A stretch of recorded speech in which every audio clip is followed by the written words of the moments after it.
மதமோதலை தூண்டும் வகையில் பேசிய வழக்கில் முன்ஜாமீன் கோரி மதுரை ஆதீனம் சென்னை முதன்மை அமர்வு நீதிமன்றத்தில் மனு தாக்கல் செய்திருந்த நிலையில் வழக்கில் 2 முறை சம்மன் அனுப்பியும் மதுரை ஆதீனம் ஆஜராகாத நிலையில் முன்ஜாமீன் கோரி மனு தாக்கல் செய்யப்பட்டிருக்கிறது. கூடுதல் விவரங்களோடு இணைகிறார் செய்தியாளர் ரமேஷ்குமார். ரமேஷ்குமார், வணக்கம். விவரங்கள். தர்மபுரம் ஆதீனம் ஏற்பாட்டில் சென்னை காட்டாங்குளத்தில் நடைபெற்ற சைவ சித்தாந்த மாநாட்டில் கலந்து கொள்வதற்காக கடந்த மே 2ஆம் தேதி மதுரை ஆணையர் கார்ல வந்து கொண்டிருந்தார்.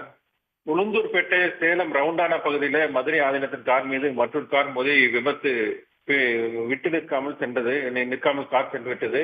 இந்த சம்பவம் குறித்து மாநாட்டில் பேசிய மதுரை ஆதீனம் தன்னை கொலை செய்ய சதி நடந்துள்ளது என்றும் இதுல பாகிஸ்தானுக்கும் தொடர்பு இருக்கலாம் என தெரிவித்திருந்தார்.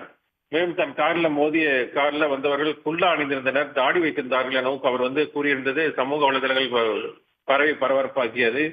இந்நிலையில இவரது பேச்சு இரு மதத்தினருக்கிடையே குழப்பத்தையும் மோதலை உருவாக்கும் வகையில் இருப்பதாக கூறி சென்னை சேர்ந்த வழக்கறிஞர் ராஜேந்திரன் சைபர் கிரைம் காவல்துறையில புகார் செய்திருந்தார். அந்த புகாரின் அடிப்படையில் ஆதீனத்துக்கு எதிராக 4 பிரிவின் கீழே வழக்கு பதிவு செய்யப்பட்டது. இந்த வழக்குல தான் முன்ஜாமீன் கோரி மதுரை ஆதீனம் தரப்புல சென்னை முதன்மை அமர்வு நீதிமன்றத்தில் மனு தாக்கல் செய்யப்பட்டிருக்கிறது.